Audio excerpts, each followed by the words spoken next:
kind of graphic or a special placement of a graphic that you can really use to enhance your Restream Studio broadcast.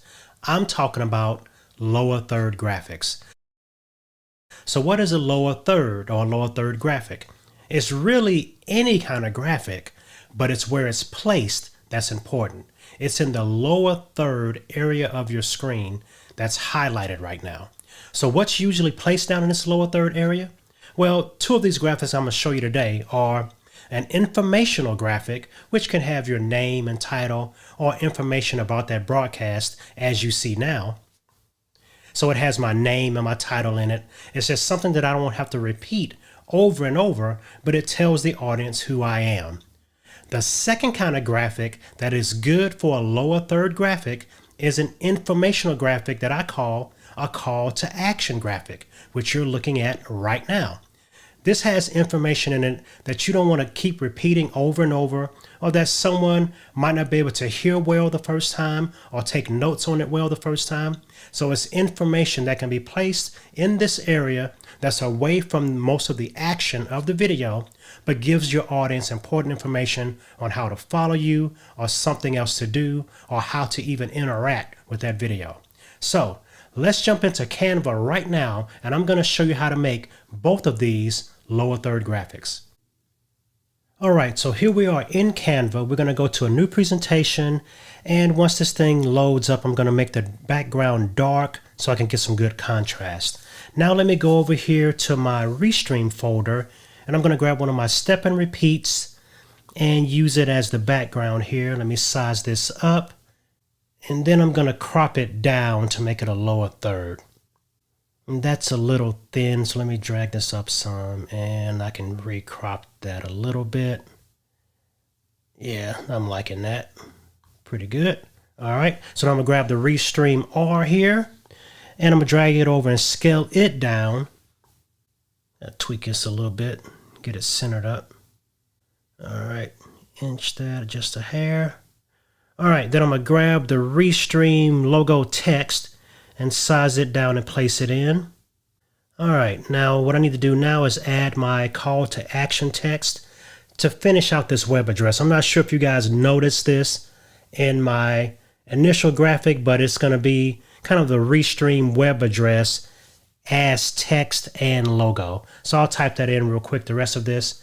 So it's the .io/join/bvteaches, which is my link so you can sign up for Restream, and you get $10 off right now. So it's a good deal. Go ahead and check that out.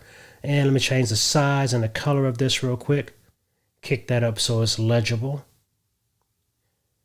All right, so I'm gonna line this up as if it's all in the same line, as it was kind of being typed out, kinda, but I'm using the logo and real text.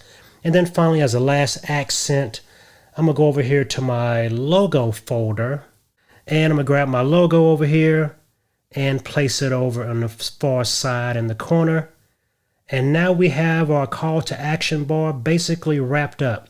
So brand colors, logo, all those things all tweaked up, good to go. Just export this as a PNG file and we're ready. And we're gonna create the other lower third graphic by just making a new slide and then jumping right on in. And we're going to use similar elements, so we're going to use a step and repeat from our Restream folder again. But I'm going to size it down this time just to have enough text in it, right? So I'm going to enlarge it, but then I'm going to crop it after I place it for, sizing for text now. So it's a little bit thinner bar, scaled down. So here's the bottom piece for that other text. Place it on the bottom over here. This is kind of an eyeball thing. Let's, we'll get it kind of sized up and placed.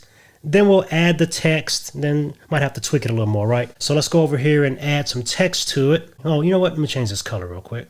There we go. Get that kind of gray color. All right, so now let me go here and we're gonna add some text to it. Add a heading. Now we're gonna add our text. I'm gonna do this in all caps. Put my name in. All right, and then we'll probably, let me see. Get it in here first. We're going to size this up some and make it bold. Let me go ahead and do that real quick now. Now you want to kind of get in that 50-point range when you do names and titles, because you want them legible at a small size, even if they're on a mobile device, right? So let me get this all sized up real quick, get this bar stretched out. It's usually a good idea to make your bar too wide first instead of too shallow, but that's okay. All right, so now let's get this other text in. I'm gonna copy my first text, paste it, and edit it to my new information. And I'm gonna have this upper and lowercase for the video graphics guru. Get that all typed in. And I'm gonna size this down because you don't need your title to be the same size as your name. And somewhere in the 30s is fine. And then a contrasting color for the bar. Get that placed up. All right, and it's pretty much as simple as that now. We have our LowerThird name and title graphic. So that's where it's placed. It's all good to go. And now we can also check out our other LowerThird graphic, which is the call to action bar, which I'll show you right here. Okay, so these are the two graphics. You just have to export as a PNG with a transparent background. So there you have it. Two very simple graphics that you can use to drastically enhance your video. The LowerThird graphics. As we said before, you can use one as a name bar, information bar like this. Or you can use the LowerThird graphic as a call to action graphic to have your audience take some kind of action or do something to support you, which is this version. All right, y'all. So until next time, catch you